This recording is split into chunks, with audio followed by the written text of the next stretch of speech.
In this video today, I'm going to be showing footage of Becky Lynch and Baron Corbin's intergender interactions in their match at Extreme Rules, Becky Lynch and Seth Rollins versus Baron Corbin and Lacey, talking about what it did for the match and the effect that it's having on WWE right now. And let's get into this, What's going on, guys? It is Thompson Wrestling here, or Tom, and welcome back to another episode of Intergender Wrestling, where I talk about any intergender match that happen, any intergender interactions that happen that I find interesting. And I've got two videos coming out today. This first one's going to be about the interactions between Becky Lynch and Baron Corbin, which was, oh my god, there was one moment in particular that I'm going to talk about that you probably all know that was absolutely crazy. And I'm going to make another video later today talking about Seth Rollins and Lacey Evans' interactions.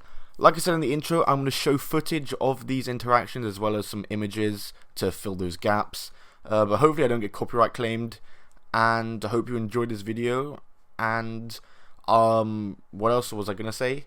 Yes, I was going to say that I'm also going to talk about what it did for the match, how it helped the match. Not just going to be showing the footage and commentating over it, going to give like a proper analysis of it and talk about it, because I'm a big fan of intergender stuff, and there were reports earlier this year that WWE might be looking to bring back intergender, so this series is kind of showing the progression of that, if that truly is happening. But I'm rambling, let's get into this.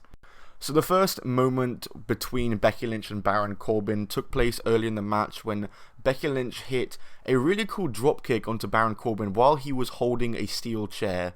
Very impactful spot, and I'm trying to think of the last time there was a man on woman or woman on man interaction, an intergender WWE interaction where weapons were used. I really can't think of the last time that happened. I'm starting to think that maybe it was like when Stone Cold and Triple H just destroyed Lita with chairs. I think that could be the last time, but I'll fact check that for my next video. So that was the first spot of the match, and it was a pretty decent spot. It was Becky Lynch's trademark dropkick, and the first time I believe she's ever done it like while someone's holding a chair, so pretty cool moment there. Next up, we had that typical double suplex spot that you see in tag matches all the time.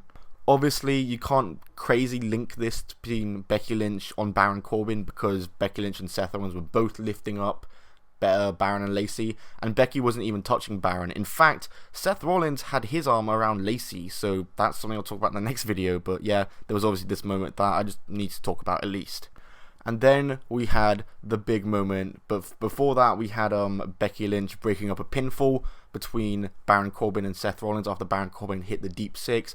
Obviously not a crazy interaction, but it is still an interaction nonetheless, and I thought I'd talk about it because back in the day, like, all we would ever see in terms of intergender stuff was like women breaking up pins in mixed tag team matches, and we've really seen a lot more stuff in recent years in the mixed match challenge. We had the Royal Rumble this year with Nia Jax, Ronda Rousey and Triple H last year, Kurt Angle and Stephanie McMahon last year. There's been a lot of stuff that's happened, and back in the day this is all we used to see, but there was something that this pinfall breakup led to which was absolutely ludicrous. So after Becky Lynch broke up the pin, Lacey Evans runs in, tries to throw her out, but Becky reverses it and throws her out the ring instead. Then Baron Corbin comes up behind her and just hits the end of days on Becky Lynch in a moment that was completely unexpected to me. Just so unexpected. I was not expecting this at all, and neither were the crowd. I mean, look at this image that I'm showing right now. Look at the faces of the crowd. It was absolutely insane. None of the crowd were expecting this to happen. I think we all figured we'd see some intergender stuff, but we thought maybe just be like drop kicks like we saw earlier, and just, you know, accidental hits or pushing them off the apron and things like that. But no, Baron Corbin just straight up hits his finisher on Becky Lynch. And overall, I thought these interactions between Becky Lynch and Baron Corbin were very effective to the match. The entire match, Becky Lynch had Baron Corbin's number by hitting him with the dropkick and breaking up the pinfall, so Baron Corbin, being a heel, hit a huge end of days onto Becky Lynch to even it out between them, and then got his comeuppance right after from Seth Rollins, who hit him with 3 curb stomps, many chair shots, and many kendo stick shots. So it was pretty equal between all of them, and it was very effective, I think. I mean, my reaction to it was insane when he hit the end of days, like, because I was just so not expecting that. In WWE today, I mean, we mainly, in terms of intergender, it's mainly the woman beating up the man, and usually if it's the other way around, it's, you know, the man accidentally running into her while they're on the apron or something like that. In recent history, we've seen a lot more like men doing stuff on women, which is, I think, you know, you can have your opinion on it. I think it's a good thing. I think intergender wrestling should be very much normal. We saw it with Nia Jax getting absolutely destroyed in the Royal Rumble with a super kick, 619 and RKO. We saw it last year with Ronda Rousey and Triple H and Kurt Angle and Stephanie McMahon.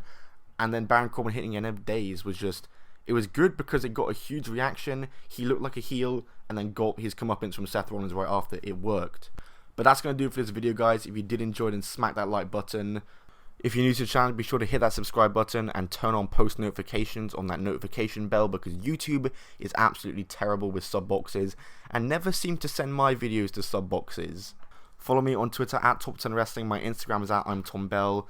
I'll have a video out later today again, maybe soon after this or maybe the same time, talking about Seth Rollins and Lacey Evans interactions. They weren't as much as Becky Lynch and Baron Corbin's, but there's still stuff to talk about there.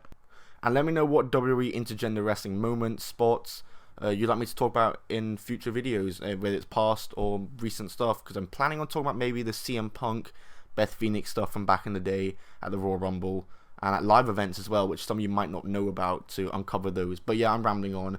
Goodbye and keep on rolling. Greetings and salutations. This is Almighty Christopher Daniels, sometimes known as the Fallen Angel, but always known as the greatest wrestler in the world. Your mom's favorite wrestler, your dad's favorite wrestler, the world's favorite wrestler. I'm also a paragon of virtue, an inspiration to children everywhere, and the man with the rear that makes the girls cheer. And while you're watching me, I'm telling you, you're also watching Top 10 Wrestling. So, congratulations.